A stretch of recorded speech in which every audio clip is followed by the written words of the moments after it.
What is up, everybody? It is Alex from Heavy New York calling from the quarantine zone, and this time we got True Villains in the True Villains mobile. It's great to be able to chat with you guys today. What up? Thanks for having us. Great to be here. Yeah, I got to say I've done hundreds of Zoom interviews or Skype interviews, remote interviews through the wake of this pandemic. You guys are the first interview I've done while in the car. I'm surprised this hasn't happened sooner. Well, it's our home too. Yeah. We live here. Oh. COVID hit us pretty hard. That was good. You'd be real rock and roll if you were doing the interview while driving. I don't know how the insurance companies would feel about that, but How good I am at multitasking. But it's great to have you here because we got a lot of great things, a lot of exciting things happening for True Villains. You got 2 singles out, Blood in the Water and Dig Your Grave. And could these singles maybe serve as like a clear representation of the overall direction that True Villains is going into? Yeah. Do you want to answer?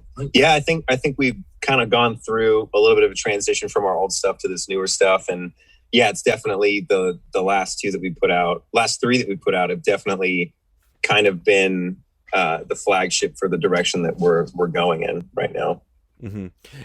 And are you going to maybe like kind of stick to a certain style, or maybe is there going to be a little bit more experimentation or a little bit more trial and error in the songwriting process?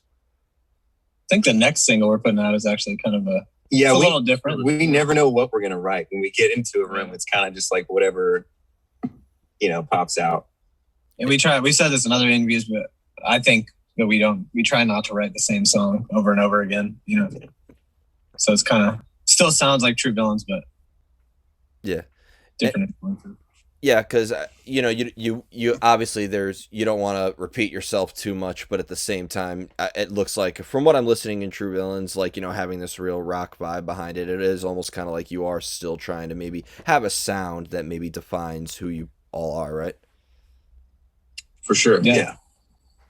Definitely.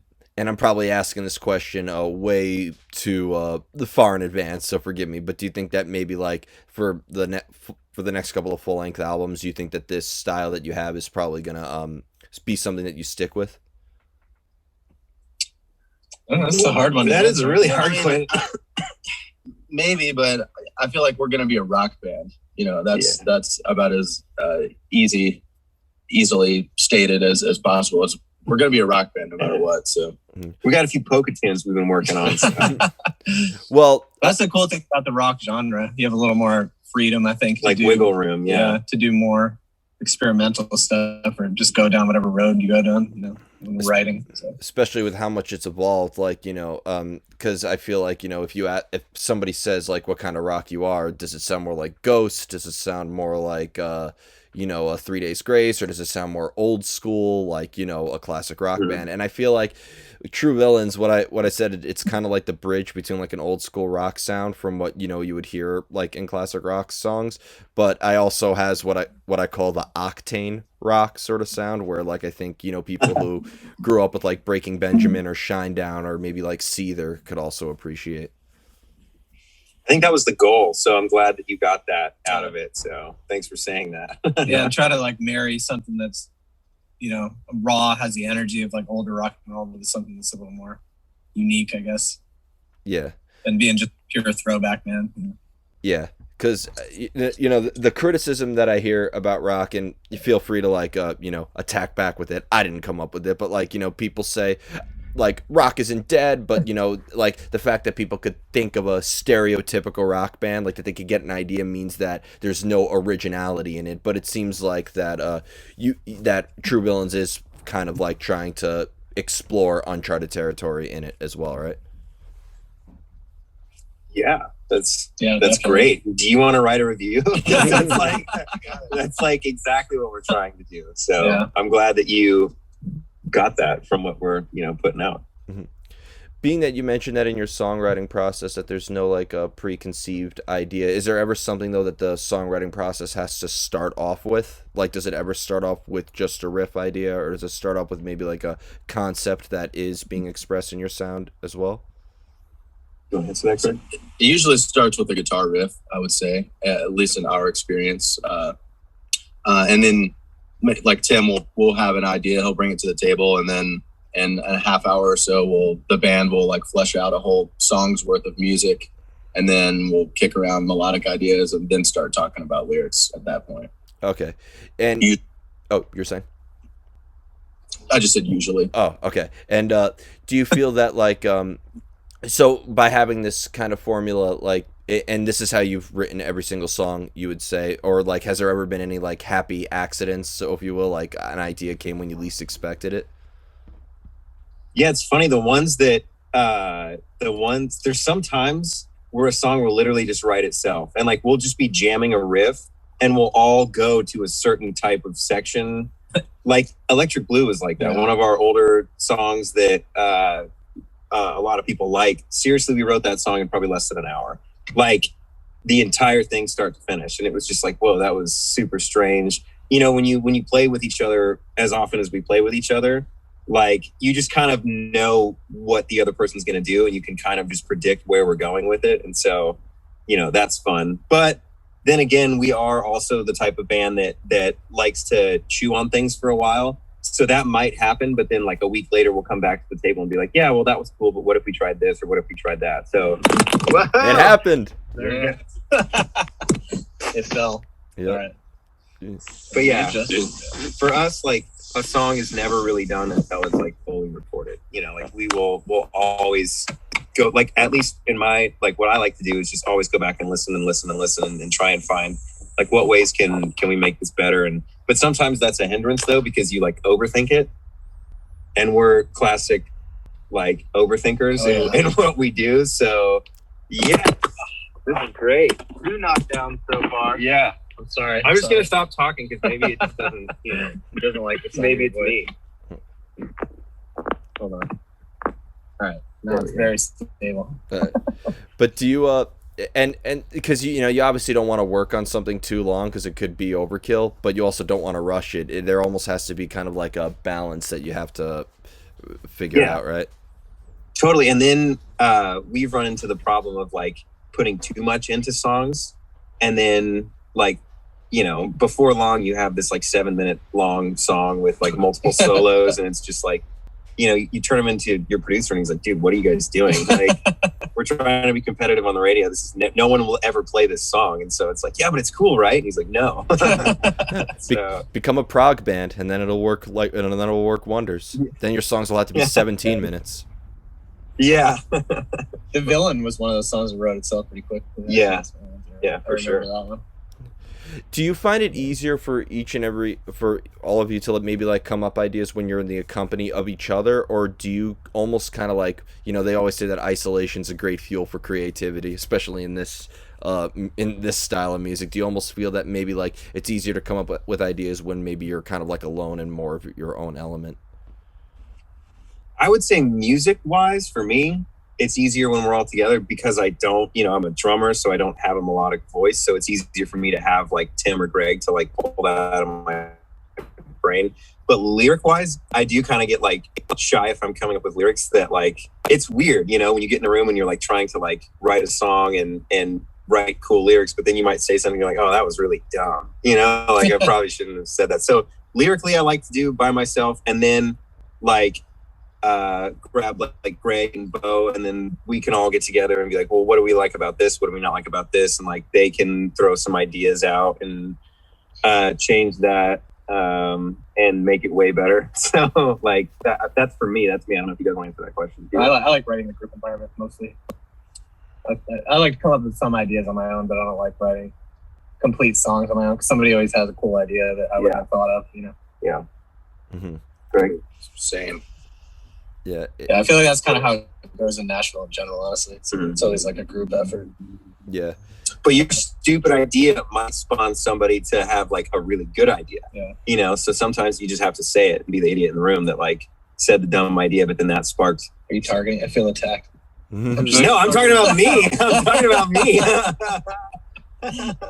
It's important for somebody to be willing to be the maverick, like to come up with an idea, even if it gets shot down. Yeah. And I think everybody in this band is good at playing off of one another, and then like trying to find what's good about all of the ideas and latch onto that. And then, over the course of an afternoon or an evening, we'll be able to sift through everything and hopefully have what resembles a song at the end of it. Yeah. You have the best of both worlds, and going back, there always has to be that one sacrificial lamb. I think the response to the bad idea is always what leads to the foundation of a great idea. I mean, Yeah, It's true. yeah. Right. And it's always good to have an example of what not to do. yeah, of course. There's no doubt in my mind. Like the car, I don't know. That's the first thing that's coming up the top of my head from doing this. But like, there was definitely somebody back in the day who suggested that a car only needs one wheel. So, Yeah, True. yeah. so It's cool too because then you get to say, I've said this before in an interview, like then you get to say that you wrote it, right? But really, like the better members of the band like took your idea and made it 100 times better. So yeah. that's cool. Is there an example of like maybe a song that you've had that like started off as like a joke or something like that, but then it ended up evolving into something actually amazing, kind of like your Sweet Child O' Mine story in a way?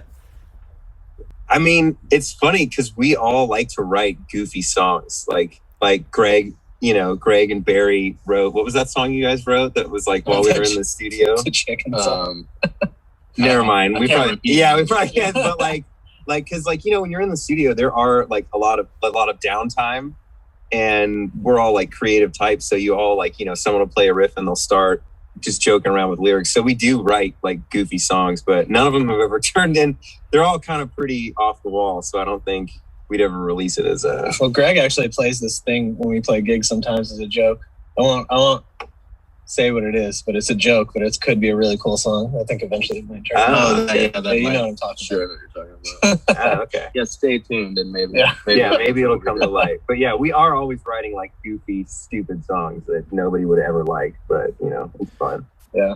Do all three of you maybe have like different inspirations that you cite for either your songwriting process or even just developing the sound? Do all three of you have different like sources of inspiration, or do you all kind of like revolve maybe around like a similar idea? I mean, are you talking about like musical influences? Or I think we all have pretty varying tastes on that front. I think, I like Metallica, Led Zeppelin, Guns N' Roses, Aerosmith, like kind of the raw rock and roll. But I also listen to a lot of pop music and a lot of some country stuff, all kinds of things. And I draw inspiration from any of that. Like even a pop song could inspire me personally for like a riff idea with something rhythmic that happens in the song. I'd be like, oh, that could be cool if that was a riff instead of like a drum loop or something. Yeah. You know what I mean? So I try to find stuff outside of the rock genre, I guess. 'Cause you can only listen to some of that stuff so many times. Good. Greg, do you want to go to Yeah. Well, no, because I was about to say like, if you're only listening to, and I don't care if you're writing country or if you're writing black metal, that like in the end, if you only listen to one thing, that is fatal, like to your creative process. Like I've interviewed a couple of rock bands where they say I'm only into the classic rock, none of the new shit ever inspires me. I don't like. I'm like, oh, and it shows. Like, let me guess what your favorite band is. The band you sound exactly alike, maybe. Yeah. Exactly. Yeah. Yeah, I mean, we try, I don't know. I can only listen to it. Again, those are my favorite bands, like some of my favorite bands that I just listed. But I can only listen to that stuff so much before you like crave something new, Yeah. Yeah. Like my Spotify, like most listened to, is like hilarious if you went down it. It's like Slayer, Pantera, and then like the Midnight, which is like this like synthy pop, like 80s throwback. And it's like, what? Is this the same person that has all these like, so. But I think, like he said, it is important to look outside of your genre to draw inspiration from, because that keeps it fresh and interesting. So you don't write the same song over and over again. Yeah. Plus, I mean, good music is, if it's one thing I've learned from living in Nashville, I'll speak for myself. It's like the song is king, right? It's good music is good music, regardless of what genre it is, if you have an open mind. Yeah. That's kind of how I look at it, I guess. Well, it seems like Nashville. I love having this like what I call like the geography, like because I'm from New York City, everybody associates us with hardcore. Massachusetts, everybody associates with metalcore. Seattle, grunge, obviously. L.A., the glam scene. Florida, death metal, and I feel like Nashville is kind of like the rock capital of America. And I'm not just like saying that because it's Nashville, like it. Everybody would pretty much believe that, but like I think with a lot of like modern day rock bands as well, like Skillet, for example, Red coming from there. And I just interviewed Voltage Hawk, who's based out of there as well. So it just seems like that there is a really prevalent scene in Nashville that like a lot of modern day rock bands seem to thrive in. Yeah, there's a lot of rock here now. There wasn't. I mean, I've lived here for 8 years, and just over that course of time, I mean, there's way more of a rock scene now, I think, than there was. Right? Yeah, a lot of people are relocating here too. Like Korn lives here now too, or a couple of members of Korn like live here now as well. So, you know, I don't know if that has to do with just California getting super expensive and like you can, you know, but yeah, it is. It's more than just a country town like everybody thinks. So that's what's cool about Nashville, and like the progression of the city is like people are a lot more open minded to other genres of music here than in the years past. So that's pretty cool. Oh. Yeah, the other interesting thing is like all three of us actually were like full-time sidemen leading up to being in True Villains, and most people in that world, you know, like drummers, guitar players, whatever, they're all want to be rockers. Like they want to be in a rock band, but you move here, you know, the goal of playing your instrument every day and making a living at it, right? Yeah. But yeah, some people just don't want to deal with the original band hustle, you know. It's understandable, but I mean, if people are traveling right now to pursue the music career in Nashville, can we make a black metal scene there too? Let's turn Nashville into Norway. Dude, I am down. I grew up listening to like all that stuff, so like I was a huge metalhead like in high school and stuff, but I just got super lazy because, man, like as a drummer it's like after a show you're just like, oh man. So yeah, try playing Deicide on the drums. That shit will kill you. Dude, my band opened up for them in San Diego at this like super crummy like dive bar back in the day. So I love Deicide. Heck yeah. Oh god, yeah. They're amazing. I still crank their latest album from 2018. It's insane. Like oddly nice people too. Like, you know, like you see like all their artwork and stuff, and it's just like, ugh. Well, the way meet them and they're like, hey man. The way I describe black metal and death metal is evil music for good people. That's how I've always described it. Yeah. That's fine. Yep. So before we go, I want to thank all of you so much for your time today. I really look forward to hearing more from True Villains in the future. Is there just anything else that you would like to promote in terms of maybe like a live stream performance to help support this while we wait out this godforsaken pandemic, or just anything else with True Villains that you would like to promote in terms of merch or new music? I think we have a music video for Dig Your Grave coming out on the 17th is the date. And that's all we got on the calendar. I think we're just trying to get back out on the road. Yeah. Get back in the studio. Awesome. Well, follow us on all the socials so you can see when we're going to be in your area and stream our shit. And when shit opens up, please bring True Villains to New York. We'd love to have you. I'm from New York originally, so we've been trying to make it up there for a minute. Oh, awesome. Well, we'd love to have you up here. Thank you. Thank you. Everybody, we are here with True Villains. This is Alex from Heavy New York. We will see you next time.